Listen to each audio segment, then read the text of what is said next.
Gopala Govinda Rama. Most people, when they think of yoga, they think of non-action, other than twisting themselves in circles and pretzels. They think of yoga as two things. One is you twist yourself into a pretzel, and two, you sit around doing nothing. Nothing. No action, right? Krishna's explained to Arjuna, no, that's not yoga. That's not necessarily the method to be free. That's one path of yoga called Astanga Yoga. That is the beginning stages. But after you realize through those stages, these are lower stages of yoga, where you sit and you do your asanas and you do your meditation. Ultimately, you come to understand yourself as spirit, soul, not material, not the body. And you come to understand that you are part and parcel of God. Still, you must act. You have to get off of your butt sooner or later. Okay? Some people sit around, they do TM.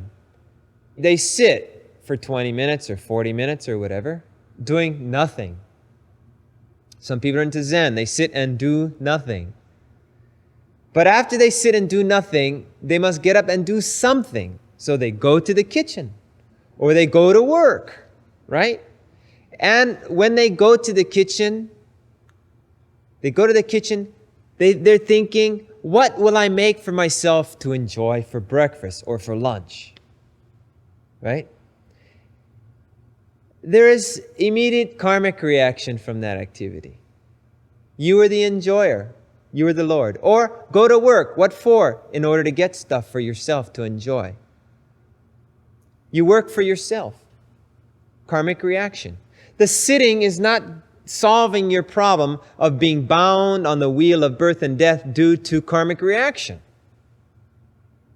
There's some people who become more advanced in the Astanga Yoga process, and they, through the fire of Kundalini, raising the life air, experience purification to a large degree of previous karmic reactions.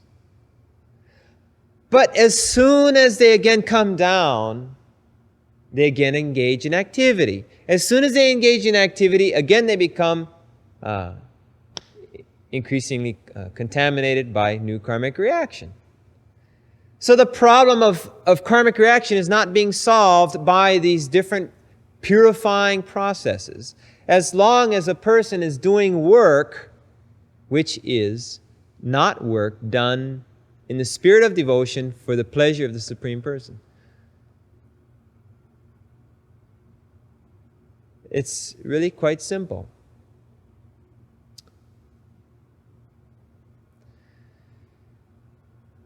A person